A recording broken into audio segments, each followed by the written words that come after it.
여러분 안녕하십니까. 건강보감의 김태중입니다.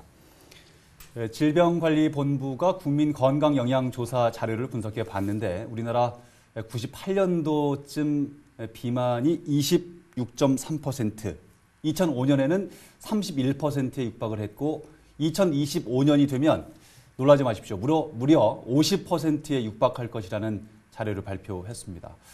문제는 비만보다 비만으로 인한 합병증인데요. 건강보감 이번 시간에는 여러 가지 질병의 원인이 되는 비만에 대해서 자세히 알아보겠습니다.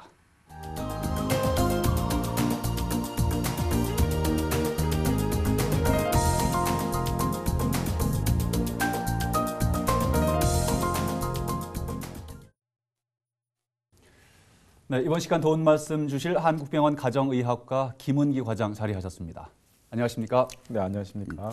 네, 비만 얘기를 좀 중점적으로 좀 해볼 텐데요. 비만하면 좀 뚱뚱한 사람들, 몸무게가 많이 나가는 사람들의 대명사처럼 불리지 않습니까? 정확히 어느 정도부터 비만으로 구분을 하는지 구분을 좀 하고 나서 좀 넘어가 보시죠. 예. 네, 사회자님께서 말씀하신 것처럼 뚱뚱하다고 몸무게가 그냥 많이 나간다고 비만이라고 할 수는 없고요. 비만의 기준이 나름대로 있습니다. 네. 그 기준이 이제 비만도라고 하는데요. 네. 몸무게를 키의 제곱으로 나눈 값이 비만도가 되겠습니다. 네. 그 기준을 표로 보면서 설명드리겠습니다. 네. 비만 기준을 보시면요, 그 BMI, 체질량 지수라고 하는데 아까 서두에도 얘기한 것처럼 몸무게를 키의 제곱으로 나눈 값이 18.5에서 22.9, 그러니까 23 미만이죠. 네네. 요 그룹이 이제 정상이 되겠고요. 23 이상, 25 미만, 네. 요게 과체중입니다. 그 다음에 25 이상부터 29.9까지가 1단계 비만. 그 다음에 30이 넘어가면 이제 2단계 비만. 흔히 얘기하는 고도 비만이 되겠습니다. 고도 비만. 아, 네네. 그렇군요. 네, 그리고 여기 보면 허리둘레가 나와 있는데요. 예. 요건 이제 아시아 기준이고 이제 우리나라 국내 기준이 따로 있습니다. 예, 예. 남성의 경우는 허리둘레가 90cm 미만이 정상이고 여성의 경우는 80cm 미만이 정상입니다. 그래서 그렇군요. 허리둘레가 90cm가 넘어간다든지 또 여성의 경우 80cm가 넘어간다든지 이런 경우에는 복부 비만, 우리가 흔히 얘기하는 복부 비만을 의심할 수가 있습니다. 네. 앞서서 제가 서두에 얘기를 했었는데 국민건강영양조사 자료 분석에 따르면 2025년이 되면 무려 우리나라 인구의 50%가량이 비만이 될 것이다. 이렇게 지금 추정을 한 거를 보면은 굉장히 위험한 모양입니다. 현재 우리나라 인구 지금 시점에는 얼마나 비만율이 있습니까? 그래프를 잠깐 보실까요? 네. 사회자님께서 말씀하신 것처럼 98년도에는 약 26% 정도 보고 있습니다. 네. 하지만 2007년도에는 31.7%로 크게 증가한 것을 볼 수가 있죠. 지금 현재는 35%까지 보고 있습니다. 그리고 남성과 여성의 비율을 보면 남성이 36.2%, 여성이 26.3%로 남성이 많아진 것이 특징입니다. 이것은 아마 이제 식생활, 그다음에 음주 이런 또 문제라든지 아니면 이제 자동차의 보급으로 인한 잘 움직이지 않으려고 하는 행동 습관, 뭐 이런 것들이 원인이 되지 않을까 생각을 하고 있습니다. 지금 2007년도에가 31.7%, 지금 2011년도에는 35% 정도 추정이 된다는 말씀이시죠? 네네. 계속 올라가고 있네요. 계속 증가를 하고 있습니다. 정말로 이 자료 분석대로 2025년이 돼서 2명 중 1명이 비만이 될 가능성이 없다고 할 수 없습니다. 가까워지고 있다는 얘기처럼 들립니다. 그렇죠. 문제인데요. 조심해야겠습니다. 단순히 많이 먹는다고 해서 비만이 되지는 않겠지요. 비만의 원인은 어떤 부분들을 꼽습니까? 비만의 원인 중에 첫 번째가 유전입니다. 네. 비만도 유전이군요. 네네네. 부모님 중에 한 분이 비만이면 약 40%의 자녀들이 비만으로 발생할 가능성이 있다라고 보고 있고요. 양쪽 부모님이 비만인 경우에는 80%까지 올라갑니다. 네, 그러니까 유전을 무시할 수가 없고요. 두 번째는 환경적인 원인이 있습니다. 서두에도 얘기했지만 네. 식생활, 우리가 고지방, 고칼로리의 어떤 식이를 한다든지 또 움직이지 않으려고 하는 우리가 비근한 예로 가까운 슈퍼를 가는데도 차를 끌고 가시는 분들이 계세요. 그처럼 이렇게 주변에 정말 있더라고요. 네, 있습니다. 네. 예. 그래서 움직이지 않으려고 하는 어떤 행동 양식, 이러한 환경적 원인들이 또 문제가 되고 있고요. 세 번째는 심리적인 원인이 있습니다. 우울증이라든지 스트레스라든지. 이런 우울증, 스트레스를 받게 되면 먹는 경향으로 또 이어지게 됩니다. 그래서 비만의 원인이 될 수가 있고요. 예. 끝으로 특별한 이유 없이 살찌는 분 중에 내분비 질환 때문에 생기는 비만이 있을 수 있습니다. 네, 그래서 검진도 같이 겸하면서 검사를 해보셔야 될 것 같습니다. 소위 뭐 우리 주변에 이상해 나는 물만 먹어도 살이 찌는 것 같아 이런 분들 내분비 질환 부분도 좀 검진을 해볼 필요가 있겠네요. 네, 근데 사회자님이 말씀하신 것처럼 물만 먹고 살찐다고 하시는 분들이 네. 내분비 질환으로 연결되지는 않고요. 네, 그렇습니다. 네, 그건 이제 체질하고 연관이 있을 수 있고요. 대부분 운동 잘 하지 않고 많이 먹고. 네네네. 근데 이제 예를 들면 다른 연관된 증상들이 있을 수 있어요. 예를 들면 갑상선 저하증도 살이 찌는데, 네네. 예를 들면 뭐 추위를 잘 탄다든지, 예. 아니면은 뭐 그 머리가 잘 빠지고 피부가 푸석푸석해진다든지 이런 게 이제 저하증의 증상이거든요. 근데 그런 증상하고 연관돼서 동반이 되면 이제 의심할 수가 있는 거죠. 아, 그렇군요. 네. 알겠습니다. 좀 이렇게 비만인 것 같은 분들을 보면은 이렇게 좀 여러 가지 체형이 좀 있는 것처럼 보여요. 어떤 분들은 팔다리만 가는데 배만 나와 있는 분이 계시고, 어떤 분은 전체적으로 좀 뚱뚱한 분도 계시고 그런데 비만에도 혹시 종류가 있는지요? 네, 비만의 종류가 있습니다. 그렇군요. 표를 보시면서 설명을 드리죠. 알겠습니다. 예. 분류법이 여러 가지가 있는데요. 첫 번째는 이제 지방 세포 특성에 따른 비만의 분류법이 되겠습니다. 네. 여기 보시면 이게 지방 세포인데 지방 세포 숫자가 굉장히 많죠. 예. 네, 숫자는 많고 크기는 정상인 경우, 이걸 우리가 지방 세포 증식형이라고 합니다. 예. 주로 이제 소아나 청소년기에 많이 발생하는 비만 형태고요. 네. 하지만 성인이 돼서는 지방 세포 숫자는 가만히 있고 지방 세포 크기가 커집니다. 이렇게. 그러네요. 굉장히 많이 커져 있네요. 네네. 그래서 이걸 지방 세포 비대형으로 이렇게 이야기를 하고 있습니다. 아하. 두 번째 분류법을 보시면 상체형 비만과 하체형 비만으로 네. 나누는 체형에 따른 분류법입니다. 보통 이제 남성들 어떻습니까? 어깨가 벌어지고 배가 볼록 나왔죠. 네. 이 형태가 사과처럼 보인다라고 해서 사과형 비만이라고 얘기를 합니다. 이게 상체형 비만이 되겠고요. 또 반면에 여성들 보면 엉덩이라든지 허벅지에 살이 많이 붙죠.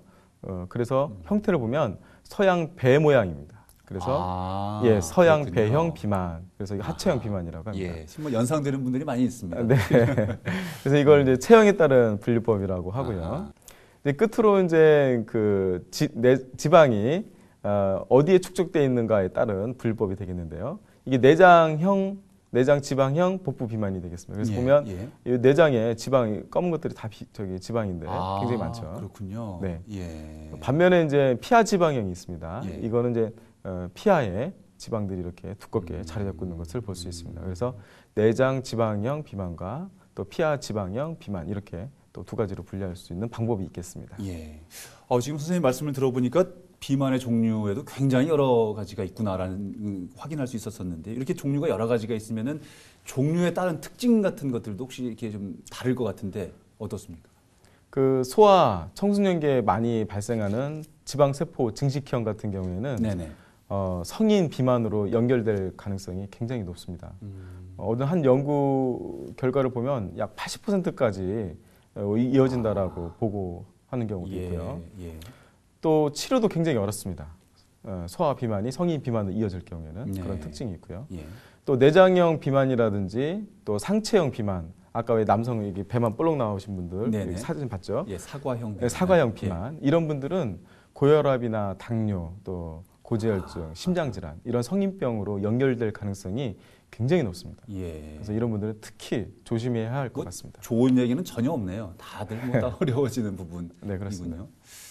알겠습니다. 앞서서 비만의 구분을 좀 언급을 하셨었는데 비만 그 진단 혹시 방법도 여러 가지 있는지요? 서두에서 이야기를 하였는데요. 그래프를 한번 보실까요? 네네. 체질량 지수와 허리 둘레를 가지고 간단하게 우리가 비만을 측정할 수가 있고요. 네. 또 체성분 분석이라고 해서 우리 검진을 받다 보면 양손에 이렇게 뭐 찍 누르면서 검사 받았던 적이 있을 겁니다. 네, 그게 이제 우리 몸에 지방이 어느 정도 이렇게 몇 %인지 알 수 있는 검사 방법이거든요. 네. 그렇지만 이제 병원까지 안 가고 집에서 할 수 있는 간단한 방법은 여기에 나와 있는 것처럼 체질량 지수라든지 허리 둘레 측정이 되겠습니다. 그래서 체질량 지수는 몸무게 킬로그램을 미터 단위로 해서 제곱으로 나눈 값이 체질량 지수가 되겠고요. 허리둘레는 우리가 허리가 어딘지 사실은 잘 모르시지 않습니까? 어떤 분들은 아래쪽에, 네, 그렇죠. 그래서 배꼽 중심으로 해서 둘레를 측정하면 거의 정확합니다. 네, 그래서 허리둘레를 측정을 해서 남성의 경우는 90cm 아까 이하, 얘기한 것처럼 여자는 80cm 이상 그런 경우에는 이제 이상이 비만이고 그렇죠. 복부형 비만으로 진단할 수가 있습니다. 스스로 자가 진단은 할 수 있는 방법들이 이런 두 가지 방법이 있겠습니다. 알겠습니다. 우선 본인이 제일 불편할 텐데요. 일단 몸이 무거울 테니까 불편할 텐데 몸이 무거운 불편함 외에도 여러 가지 불편함이 있을 수 있을 것 같습니다. 어떤 불편함들이 있습니까? 비만은 아까 처음 시작할 때 합병증이 문제라고 말씀하셨죠. 네네, 비만이 합병증으로 가기 전까지는 별 증상이 없습니다. 네, 그렇기 때문에 실제적으로 비만이 문제가 되고 있는 것은 사회의 심리적인 불편감들이 굉장히 큽니다. 예를 들면 학교에서 뚱뚱하다고 놀림을 받는다든지 아이들 사이에서는 아주 치명적인데 그렇죠. 굉장히 스트레스죠. 또 옷가게를 갔는데 맞는 옷이 없어요. 그것도 굉장한 스트레스 아닙니까? 또 체육 시간만 되면 체육 시간이 무서워지는 거예요. 띵틀이라든지 또 달리기라든지 원활하게 움직일 수가 없으니까. 네, 그리고 또 애들한테 또 손가락질을 당할 수도 있고 하니까 그러한 정신적인 스트레스, 이런 사회 심리적인 불편감이 굉장히 크고 그것들이 또 비만 환자를 우울증으로 또 연결되는. 지금 말씀하시니까 그런 생각이 드는군요. 사실은 외관적인 모양도 문제고 합병증으로 이어지는 부분도 문제지만 정신적인 스트레스도 대단할 거라는 생각이 드는군요. 알겠습니다. 지금 말씀하신 것처럼 만약에 정신적인 스트레스의 데미지를 받는다 한다 그러면 일종의 어떤 지수, 그래프나 이런 지수로도 확인을 할 수 있습니까? 정신적인 스트레스 지수는 어느 정도로 보여지나요? 정신 스트레스 지수라는 것이 있긴 한데요.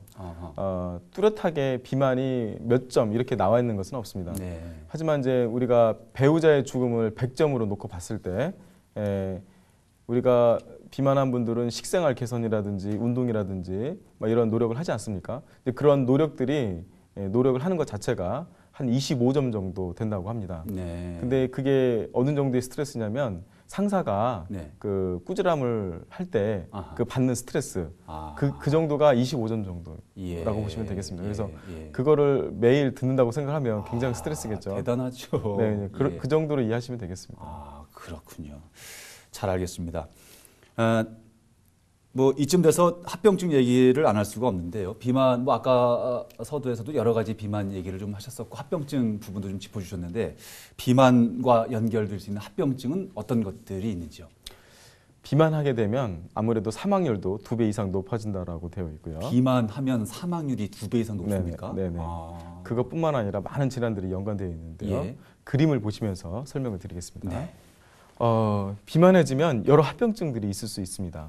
우리가 흔히 알고 있는 심혈관 질환, 또 고혈압, 수면 무호흡증, 또 당뇨병도 생길 수가 있고요. 또 운동을 하다 보면은 관절이 많이 시리죠. 네. 아무래도 비만한 분들이 더 시릴 수 있습니다. 골관절염, 또 불임의 원인이 될 수도 있고요. 또 하지 정맥류, 또 요즘 많이 발견되는 위식도 역류성 질환, 또 긴장성 요실금, 이런 다양한 질환들이 비만 합병증으로 연관되어 있다고 보시면 되겠습니다. 몸 전체에 해당되지 않는 부위가 없는 것 같습니다. 네, 그렇죠. 참 대단해.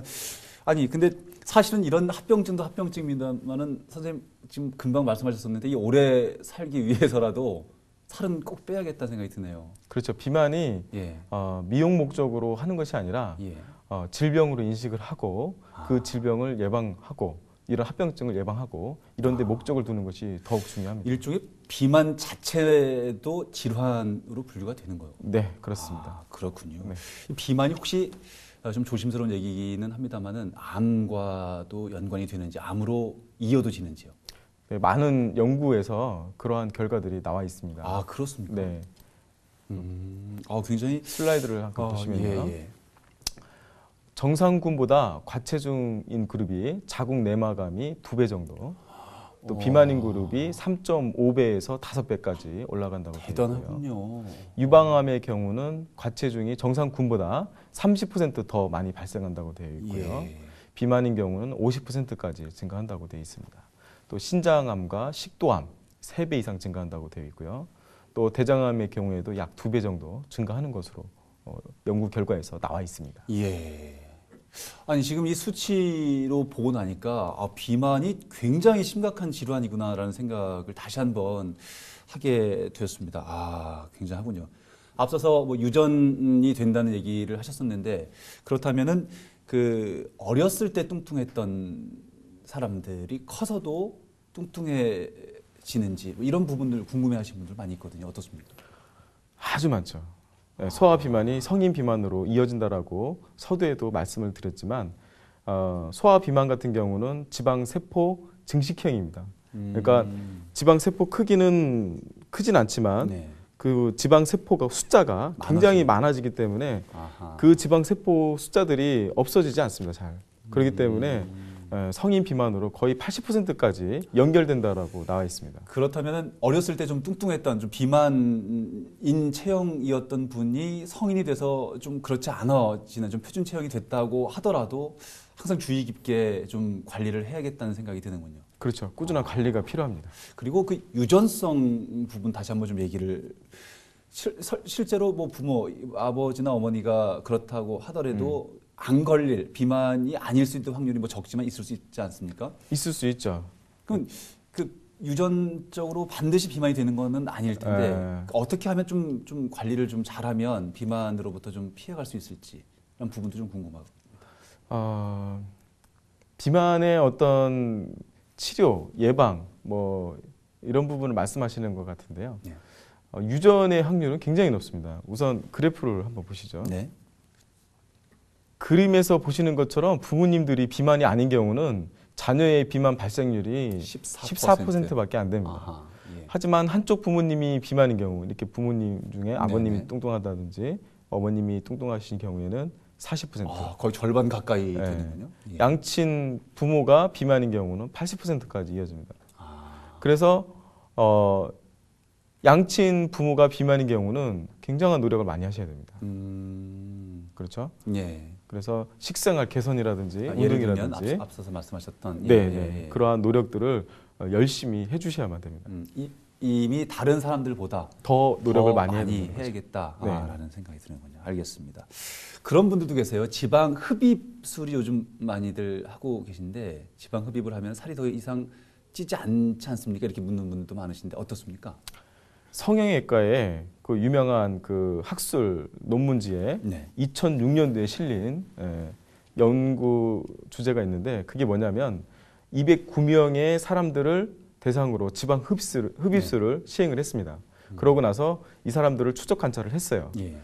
그랬더니 65%가 재발했다라고 하는 결과가 나와 있습니다. 65%요? 예, 반이 넘죠. 그렇기 네. 때문에 지방 흡입술을 했다고 해서 안심하거나 절대 그럴 수 없다는 거죠. 그렇군요. 반드시 어떤 생활 습관의 교정 이런 것들이 동반이 되어야만 됩니다. 주로 비만 치료는 어떻게 이루어지나요? 비만의 치료는 크게 4가지로 나눌 수가 있는데요. 네. 첫 번째로 식이요법. 우리가 먹는 거, 뭐 여러 황제 다이어트도 있고 효소 다이어트도 있고 네. 많지 않습니까? 네네. 하지만 이제 근본적인 것은 이제 칼로리를 줄이는 것이 가장 기본이 되겠습니다. 그래서 여성의 경우는 1200에서 1500kcal 정도 하루에 네. 이 정도 네. 섭취하라고 하고 있고요. 남성의 경우는 1500에서 1800kcal 정도 아하. 이 정도 섭취를 하라고 하고 있습니다. 네. 두 번째로 운동요법이 있는데요. 운동의 경우는 꾸준한 운동이 필요합니다. 우리가 일주일에 한 번씩 등산 갔다고 해서 저 운동했는데요. 아하. 이렇게 하시는 분이 있는데 사실은 별로 도움이 안 됩니다. 꾸준한 운동, 하루에도 적어도 30분 이상 예. 꾸준한 운동이 필요하고요. 네네. 세 번째로는 약물요법이 되겠는데 집에서 무작정 다이어트 약을 산다든지 아니면 본인이 그냥 어디 단식원 가서 살을 뺀다든지 거기에는 문제가 있을 수 있습니다. 무슨 말이냐면 전문가의 도움을 필요로 하는 그룹들이 있다는 거죠. 아하. 네, 그래서 약물 치료의 기준이 있는데 비만도가 30이 넘어가시는 분들 네네.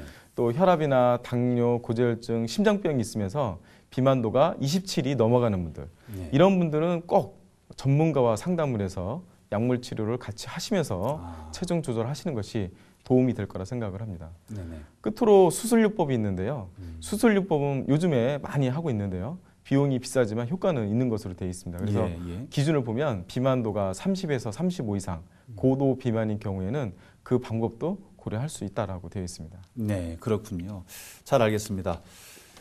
뭐니 뭐니 해도 예방이 최선이 아닐까 생각이 드는데요. 뭐 비록 부모님께서 비만이다라고 하더라도 열심히 또 예방하면은 비만이 되지 않을 가능성도 높은데요. 끝으로 어떻게 하면 비만으로부터 좀 멀어질 수 있을까, 예방할 수 있을까, 비만에 대한 예방법도 좀 짚어주시겠습니까? 제가 외래에서 이렇게 진료하면서 느끼는 건데요. 한 3가지 정도만 잘하면 비만을 예방할 수 있겠다라는 생각이 들더라고요. 예. 첫 번째가 뭐냐면 탄수화물 섭취를 줄이라는 겁니다. 우리나라 비만은 서양 비만과 틀려서 네. 지방이 아닌 탄수화물 중독으로 인한 비만이 많다는 것이 전문가의 견해입니다. 예. 탄수화물은 우리 몸에서 에너지를 쓰이고 잉여 탄수화물들은 지방으로 전환이 돼서 몸에 예. 축적이 됩니다. 네네. 근데 우리나라 먹는 음식들이 떡, 네. 밥, 라면, 라면, 국수 네. 다 이런 음식들 아닙니까? 예, 예. 이런 음식들을 많이 먹게 되면은 그런 것들이 다시 지방으로 축적될 수 있다는 거죠. 1차원적으로 일단 탄수화물 네, 섭취를 섭취량을 줄이라는 겁니다. 아하, 예. 두 번째는 끼니를 거르지 말라는 겁니다. 네. 오히려 끼니를 꼭 챙겨 먹어라. 그렇죠. 다이어트 한다고 무리하게 끼니를 거르게 되면은 우리 몸에서 기초 대사량이 줄어듭니다. 그러면 기초 대사량이 줄어들게 되면 다음에 음식을 먹을 때 훨씬 더 살이 잘 찌는 체질로 바뀌게 되어 있습니다. 예. 그렇기 때문에 끼니를 거르지 않는 것이 중요하고요. 또 끼니를 거르다 보면 다음 식사할 때 어떻습니까? 더 많은 많이 양을 먹게 먹게 되죠. 예. 예. 그런 원인 때문에 될 수 있으면 끼니를 거르지 않는 것이 네. 중요하고요. 끝으로 걷기를 생활화하라는 겁니다. 네. 아까도 얘기했지만 슈퍼 가는데 차 끌고 가는 사람이 있다고 했죠. 될 수 있으면 걸으라는 겁니다. 네. 예를 들면 3층 올라갈 때 엘리베이터를 타고 올라가지 마시고 계단을 이용해서 올라가시고 예. 또 버스를 이용해서 뭐 직장에 출근할 때 뭐 2-3정거장 미리 내려서 걸어가는 것도 아주 좋은 방법이 될 수가 있습니다. 네. 이처럼 따로 운동 시간을 꾸리기보다는 네네. 걷기를 생활해서 하는 것도 아주 좋은 예방법이 되겠습니다. 특별한 비법이 있는 게 아니라 일상생활에서 조금만 주의를 그렇죠. 기울이면 괜찮겠다라는 생각이 드는 네, 거예요. 그렇습니다. 네, 잘 알겠습니다. 오늘 말씀 잘 들었습니다. 고맙습니다. 네, 여러분 오늘 비만에 대해서 한국병원 가정의학과 김은기 과장과 한번 여러 가지 얘기를 나눠봤는데요. 잘 정리되셨죠? 탄수화물 섭취량을 줄이고 끼니를 거르지 말고 또 자주 걸어라. 이 3가지 얘기 좀 주의 깊게 기억해 두셨으면 좋겠습니다. 질병 예방뿐만이 아니라 오랫도록 살기 위해서라도 비만은 꼭 우리가 예방을 해야 되는 그런 질병이 아닌가 생각을 해봤습니다. 건강보감 오늘 여기서 마치겠습니다. 여러분 고맙습니다.